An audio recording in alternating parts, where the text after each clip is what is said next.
কিছুক্ষণ পর রবি হঠাৎই আমাদের থামতে বলল। দূরে একটি বিশাল গাছের ডালে বসে আছে সেই বহু প্রতীক্ষিত পাখি, একটি পুরুষ রুফাস নেকড হর্নবিল। দীর্ঘক্ষণ পাহাড়ি পথ হাঁটার পর আমরা সবাই হাঁপিয়ে উঠেছিলাম। উত্তেজনায় তাড়াতাড়ি ক্যামেরা তুলতেই ঝাপসা হয়ে গেল চশমা। কয়েকটা ফ্রেম নেওয়ার আগেই বিশাল ডানা মেলে সে মিলিয়ে গেল অরণ্যের গভীরে। প্রথম সাক্ষাৎ ছিল মাত্র কয়েক সেকেন্ডের, কিন্তু সেই কয়েক সেকেন্ডেই আমাদের অপেক্ষাকে আরো অর্থপূর্ণ করে তুলল। তারপর শুরু হলো অপেক্ষা। অপেক্ষা সময় যেন এখানে অন্য নিয়মে চলে। মাঝে মধ্যে নেস্টের ছোট্ট ফাঁক দিয়ে দেখা যাচ্ছিল স্ত্রী হর্নবিলের বিশাল ঠোঁট। সে তখন নিরাপদে কোটরের ভেতরে অপেক্ষা করছে। অপেক্ষা করছে তার পুরুষ সঙ্গীর জন্য। আর পুরুষ পাখিটি কোথাও অরণ্যের গভীরে পরিবারের জন্য খাবারের খোঁজে। এই অপেক্ষার মাঝেই পরিচয় হয়ে গেল আকাশ, বিতান আর আদিত্যর সঙ্গে। ওরাও কলকাতা থেকেই এসেছে, একই স্বপ্ন নিয়ে, একই আশায়। গল্প করতে করতে কখন যে 1.5 ঘন্টা কেটে গেল বুঝতেই পারলাম না। হঠাৎই রবি এসে খুব শান্ত গলায় বলল, আর ঠিক 9 মিনিট। আমরা যথারীতি সবাই প্রস্তুত হয়ে গেলাম। ক্যামেরা প্রস্তুত, লেন্স প্রস্তুত, চোখ স্থির নেস্টের দিকে। অবিশ্বাস্য হলেও ঠিক 9 মিনিট পর দূর থেকে ভেসে এলো বিশাল ডানার শব্দ। পুরুষ রুফাস নেকড হর্নবিল এসে প্রথমে বসল সব থেকে উঁচু ডালে। সেখানে কিছুক্ষণ বসে চারপাশ পর্যবেক্ষণ করল। হয়তো বা নিশ্চিত হয়ে নিচ্ছিল সব কিছু নিরাপদ আছে কিনা। তারপর এক নিখুঁত উড়ানে নেমে এলো নেস্টের কোটরের সামনে। এবার শুরু হতে চলেছে সেই দৃশ্য যার জন্যই তো এত অপেক্ষা। পুরুষ হর্নবিলটি গলার খাদ্যথলিতে জমিয়ে আনা একের পর এক ফল বের করে স্ত্রী পাখির কাছে পৌঁছে দিতে লাগলো। কোটরের ভেতরে তখন স্ত্রী পাখি। প্রজনন মৌসুমে সে দীর্ঘ সময় সেই কোটরের ভিতরেই অবস্থান করে।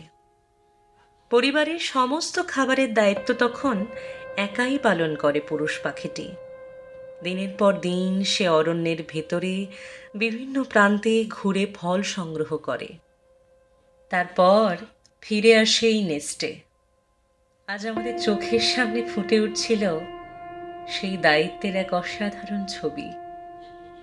প্রকৃতির সবচেয়ে সুন্দর গল্পগুলোর অনেকটাই শব্দহীন হয় বোধহয়। সে দৃশ্য শুধু দেখলেই বোঝা যায়।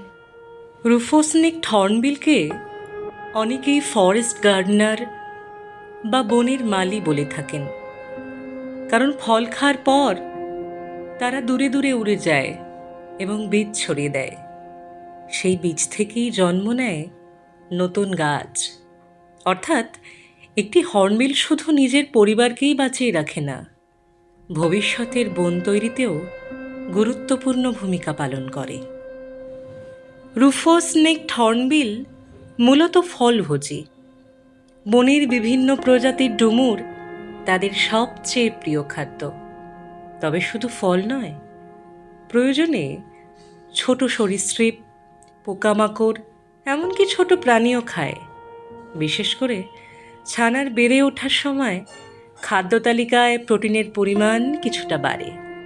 প্রজনন ঋতু শুরু হলে স্ত্রী রুফাস নেকড হর্নবিল প্রথমে খুঁজে নেয় একটি পুরানো বড় গাছের প্রাকৃতিক কোটর।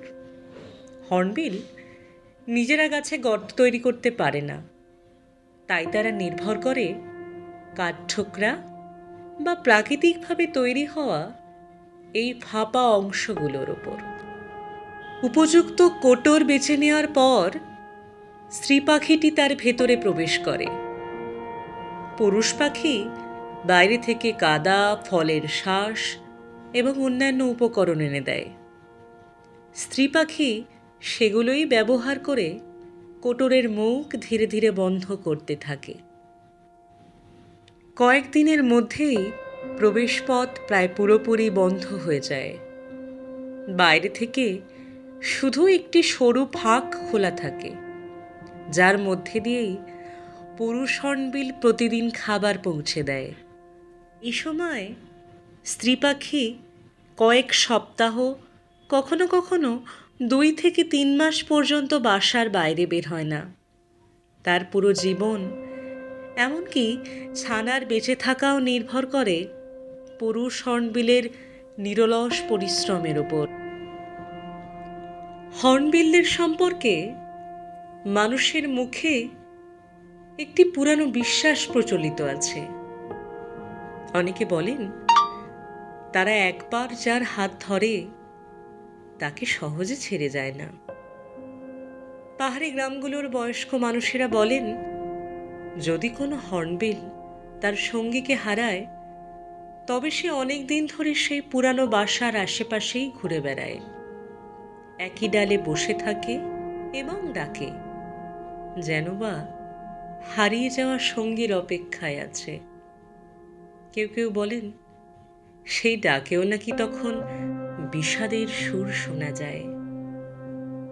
এই গল্পগুলোর কোনো বৈজ্ঞানিক প্রমাণ নেই, ব্যাখ্যাও নেই। তবে একটি বিষয় সত্য, হর্নবিলদের জুটি অত্যন্ত দৃঢ় হয়। তারা বছরের পর বছর একসঙ্গে থাকে, একসঙ্গে ছানা বড় করে, আর একে অপরের ওপর গভীরভাবে নির্ভর করে। হয়তো সেই অটুট বন্ধনই মানুষের কল্পনায় জন্ম নিয়েছে এমন সব হৃদয়স্পর্শী লোককথার। খাওয়ানো শেষ হতেই পুরুষ হর্নবিলটা আবার উড়ে গিয়ে বসল কাছের একটি ডালে। কিছুক্ষণ নিশ্চিন্তে নিজের পালক পরিষ্কার করল, কখনো ঠোঁট, কখনো ডানার পালক। প্রতিটি উড়ানের আগে যেন নিজেকে আবার প্রস্তুত করে নিচ্ছে। আমরা নীরবে তাকিয়েছিলাম। সময় যেন থমকে গিয়েছিল। পাহাড়ের মানুষ বলেন, পৃথিবীর সব ভালোবাসার গল্প বইয়ের পাতায় লেখা থাকে না।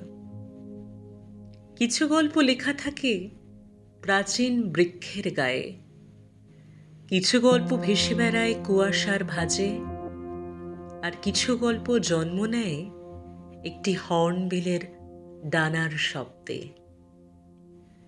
প্রজন্মের পর প্রজন্ম ধরে এই পাহাড়ে একটি লোকগাথা বেঁচে আছে। বলা হয়, যখন একটি হর্নবিল দম্পতির ঘরে নতুন প্রাণের আগমন ঘটে, তখন প্রকৃতি নাকি তাদের আশীর্বাদ হিসাবে দেয় 2টি ছানা, একটি ছেলে আর একটি মেয়ে। একই বাসায়, একই আকাশের নিচে, একই বাবা মায়ের স্নেহে তারা বড় হয়ে ওঠে। তারপর একদিন ডানা শক্ত হলে তারা উড়ে যায় 2 ভিন্ন দিগন্তের দিকে। সত্যিকারের ভালোবাসাকে হারিয়ে দিতে পারে না। বহু বছর পরে অরণ্যের হাজারো গাছ আর অগণিত পথ পেরিয়ে ভাগ্য নাকি আবার তাদের মুখোমুখি দাঁড় করায়। তারা তখন আর শুধু 2টো পাখি নয়, তারা হয়ে ওঠে 2টি আত্মা, যারা একে অপরের চিনে নেয় হৃদয়ের ভাষা। সেই মিলন থেকেই শুরু হয় নতুন আরেকটি সংসার, নতুন একটি প্রজন্ম, আর ভালোবাসার এক অনন্ত চক্র। এই গল্পের সত্যতা হয়তো বিজ্ঞানের পাতায় লেখা নেই, তবুও লোকগাথার সৌন্দর্য বোধহয় এখানেই। এটি প্রমাণের নয়, বরং অনুভূতির ভাষায় কথা বলে। আর সেই অনুভূতি পাহাড়ের মানুষের কাছে হর্নবিলকে শুধু একটি পাখি নয়, ভালোবাসা, বিশ্বস্ততা আর আজীবন অটুট বন্ধনের এক চিরন্তন প্রতীক করে তুলেছে। স্নেকড হর্নবিল শুধু একটি বিরল পাখি নয়, এটি পূর্ব হিমালয়ের প্রাচীন বনভূমির অন্যতম গুরুত্বপূর্ণ বীজবাহক। বড় বড় ফল খেয়ে দূর দূরান্তে বীজ ছড়িয়ে দিয়ে এই পাখিরাই নতুন বন জন্মাতে সাহায্য করে। তাই একটি হর্নবিলকে রক্ষা করা মানে একটি পুরো বনভূমির ভবিষ্যৎকে রক্ষা করা। আজ এই যাত্রা আমাদের শুধু একটি বিরল পাখির দেখা দেয়নি, শিখিয়েছে ধৈর্য, শিখিয়েছে অপেক্ষা, শিখিয়েছে প্রকৃতিকে তার নিজের মতো করে বাঁচতে দেওয়ার সৌন্দর্য। আমরা ফিরছি, সঙ্গে নিয়ে যাচ্ছি কিছু ছবি, কিছু ভিডিও, আর এমন কিছু মুহূর্ত যা কোনো ক্যামেরা কখনো পুরোপুরি ধরে রাখতে পারে না। হয়তো আবার কোনো একদিন ফিরে আসবো এইভাবে, এই পাহাড়ে, এই অরণ্যে, আরেকটি অজানা গল্পের সন্ধানে।